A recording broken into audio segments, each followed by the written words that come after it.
అందరికీ నమస్కారం. నా పేరు Chintapatla Ellesha, Ibrahimpatnam, CPM party municipal కార్యదర్శి. సిపిఎం పార్టీ ఆధ్వర్యంలో ఈ నెల మార్చి 23వ తేదీన ఇబ్రహీంపట్నం నుండి కలెక్టరేట్ ఆఫీసు వరకు పాదయాత్ర నిర్వహిస్తూ ఉన్నాము. ప్రజల సమస్యలు తీసుకొని పెద్ద ఎత్తున ఒక 5,000 మందితో ఈ కార్యక్రమం చేపడతా ఉన్నాము.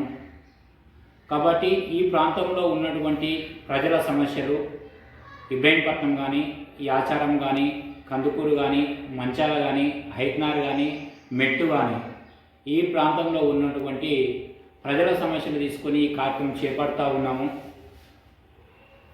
కాంగ్రెస్ ప్రభుత్వం అధికారంకు వచ్చిన తర్వాత 6 గ్యారెంటీల పేరుతో కాంగ్రెస్ ప్రభుత్వం రావడం జరిగింది.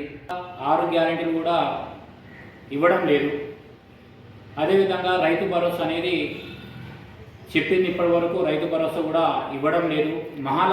మహాలక్ష్మి పథకం కింద కూడా 2,500 రూపాయలు ఇవ్వాలని చెప్పేసి మేము సిపిఎం పార్టీ తరఫున డిమాండ్ చేస్తూ ఉన్నాము.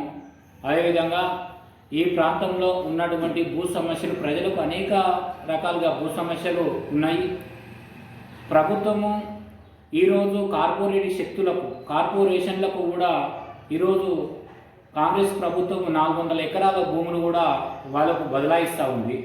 అసలు నిజంగా ఇందిరమ్మ స్థలం లేక చాలా ఏళ్ల తరబడి ఇబ్రహీంపట్నం మున్సిపల్ ప్రాంతంలో ఈరోజు నివాసం ఉంటూ ఉన్నారు. వాళ్ళకు ఎన్నో ఇబ్బందులు పడుతూ వాళ్ళకు ఉపాధి లేక వాళ్ళు జీవనం సాగిస్తూ ఉన్నారు, కిరాయి ఇళ్లలో వండుకుంటూ. మరి ప్రభుత్వం ఏమో, కాంగ్రెస్ ప్రభుత్వం అధికారం రాకముందుకు అందరికీ ఇంటి స్థలాలు ఇస్తారని చెప్పేసి చెప్పడం జరిగింది. ఈ ప్రాంతంలో కానీ తెలంగాణ రాష్ట్రంలో అనేక ప్రభుత్వ భూములు ఉన్నాయి. అవి వెతికి తీసి పేద ప్రజలకు ఇంటి స్థలం ఇచ్చి ఇందిరమ్మ ఇల్లు కట్టియాలని చెప్పేసి మేము డిమాండ్ చేస్తూ ఉన్నాము.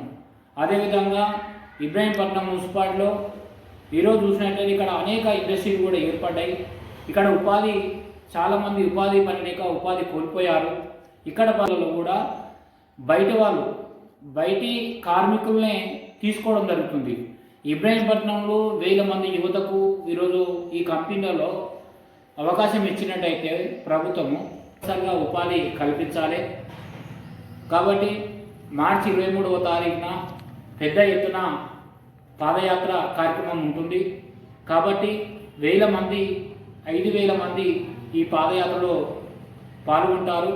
కాబట్టి ఎవరైతే ప్రజలు వాళ్ళ సమస్యలు ఉన్నాయో ఆ సమస్య మీద, భూ సమస్య కానీ, ఇందిరమ్మ ఇల్లు కానీ, ఇళ్ల స్థలాలు అయినా కానీ, ఇటువంటి ఏ సమస్యలు ఉన్నాయో వాళ్ళందరూ ఈ కార్యక్రమంలో పాల్గొని ఈ కార్యక్రమాన్ని విజయవంతం చేయాలని చెప్పేసి కోరుతా ఉన్నాము.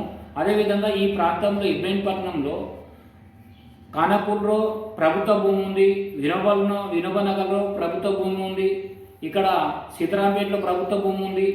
ఇవన్నీ ప్రభుత్వ భూమిలో ఈరోజు పేదవాళ్ళకు ఇళ్ల స్థలం ఇచ్చే అర్హత ప్రభుత్వానికి ఉంటుంది. కానీ ఈరోజు ప్రభుత్వం పేద ప్రజలు ఎక్కువకుండా కార్పొరేట్లకు మాత్రము ఆ భూములన్నీ బదలాయించి కట్టబెడతా ఉంది. ఈరోజు పేద ప్రజలకు న్యాయం చేయలేకపోతుంది కాంగ్రెస్ ప్రభుత్వము. ఎంబడే ఈ యొక్క భూమిలో ఉన్నటువంటి పేద ప్రజలకు, ఇక్కడ ఈ ప్రాంతంలో ఉన్నటువంటి వాళ్ళకు ఇందిరమ్మ ఇల్లు స్థలం ఇచ్చి ఇందిరమ్మ ఇల్లు కట్టించాలని చెప్పేసి మేము సిపిఎం పార్టీని డిమాండ్ చేస్తూ ఉన్నాం. పెద్ద ఎత్తున ఈ కార్యక్రమం చేపడతా ఉన్నాము. ఈ కార్యక్రమంలో 5,000 మంది ఈ ప్రజలు కదులుతూ ఉన్నారు. కాబట్టి మీరందరూ ఈ వీడియో చూసినటువంటి వాళ్ళందరూ పెద్ద ఎత్తున కదిలి వచ్చి ఈ కార్యక్రమం విజయవంతం చేయాలని చెప్పేసి మేము కోరుతా ఉన్నాము.